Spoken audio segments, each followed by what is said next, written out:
Antonio prima. Mi mettete soggezione, cacchio. Adesso la rifacciamo. Perché no?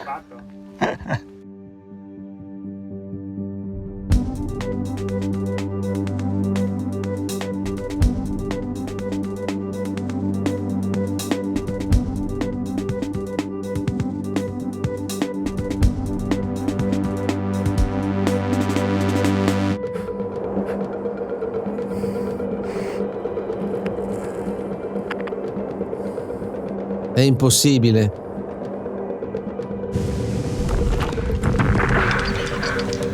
Non si può fare.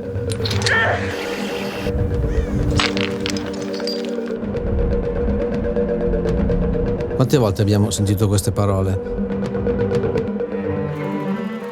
Se le avessimo ascoltate, Montura non esisterebbe. Se fosse così, le migliori pagine dell'alpinismo non sarebbero mai state scritte.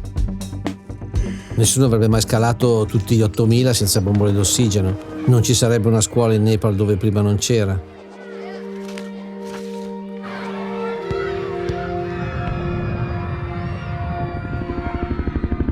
Non esisterebbe neppure la nostra giacca creata per il soccorso.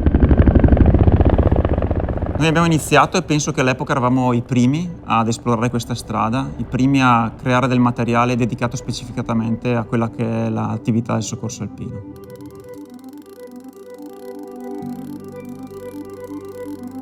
Provando a indossare un capo di quelli vecchi ci si rende conto di quanto si sia evoluta la cosa, di quanto sia stata adattata anche alle nuove esigenze. Sono quei dettagli che fanno tanta differenza nell'operatività.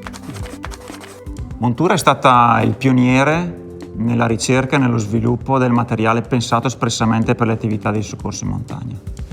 La tantissima ricerca del particolare poi è stata spendibile anche nel mondo outdoor. Quello che viene utile al soccorritore in montagna tantissime volte è utile anche all'alpinista che va a fare attività.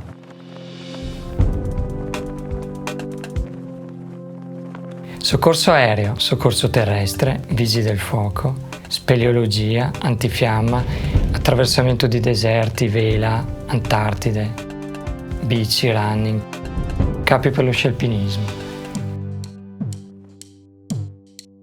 Quando è nato questo pantalone non esisteva nessun altro che combinasse materiali così diversi. Kevlar sul ginocchio come rinforzo, la parte dietro in jersey stretch per la mobilità, nylon alta tenacità nei punti di maggiore abrasione. È stato pensato per rispondere a delle esigenze in ogni sua parte e poi deve essere pratico, fattibile, avere pochi sprechi e chiaramente deve durare. Noi abbiamo un obiettivo molto semplice: migliorare ogni singolo dettaglio dei nostri componenti per qualificare al massimo delle performance i nostri prodotti, di creare un punto di rottura rispetto a ciò che l'omologazione di mercato ha portato negli anni.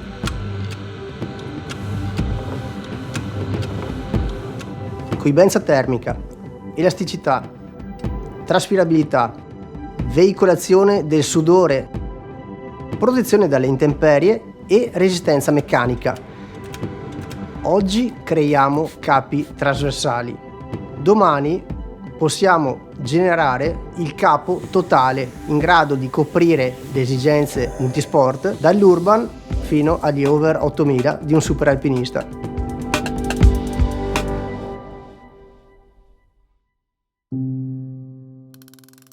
Questo non sarebbe possibile se non avessimo internamente tutto quello che ci serve. Quindi si parte la mattina discutendo un progetto e alle 3 del pomeriggio arriva un prototipo, un pezzo, un qualcosa tangibile, quindi dall'idea arriviamo subito a un qualcosa di concreto. È un po' come essere nella bottega di un artigiano. Seguiamo il processo dal design al prodotto finito, inclusa la produzione con 42 linee e 2000 dipendenti. E quindi alla fine, insomma, dietro ogni prodotto, dietro ogni parte del processo c'è una persona che fa parte dell'azienda.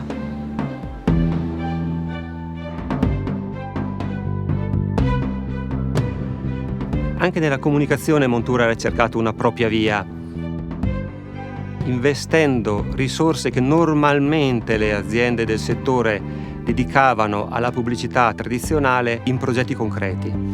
La Rail Memorial School in Nepal, ideata da Fausto De Stefani, la Ger Camp in Mongolia, ideata da David Bellatalla, ed i centri di formazione e le scuole dell'Operazione Mato Grosso in Perù, ma tanti altri progetti in Italia ed in Europa che mettono al centro le persone, in particolare quelle con difficoltà.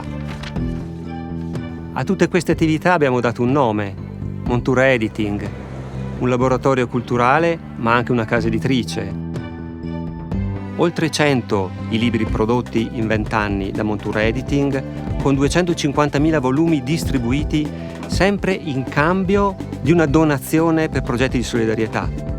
E poi l'attività cinematografica, oltre 80 i film sostenuti grazie alle attività di Montura Editing, storie di persone in luoghi spesso disagiati e di montagna. Il film più alto delle attività svolte da Montura Editing in più di 20 anni è stato proprio educare alla conoscenza dei territori, dei luoghi, perché il rispetto per l'ambiente, per la natura, è in concreto il rispetto per gli altri, per le altre persone. Quando parliamo di montagna pensiamo a questo. Non ci piace inventare scuse per non provarci.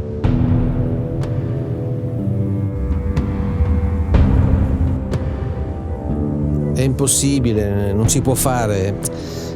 È quello che si è sentito dire ogni alpinista prima di tracciare una nuova via. La nostra via.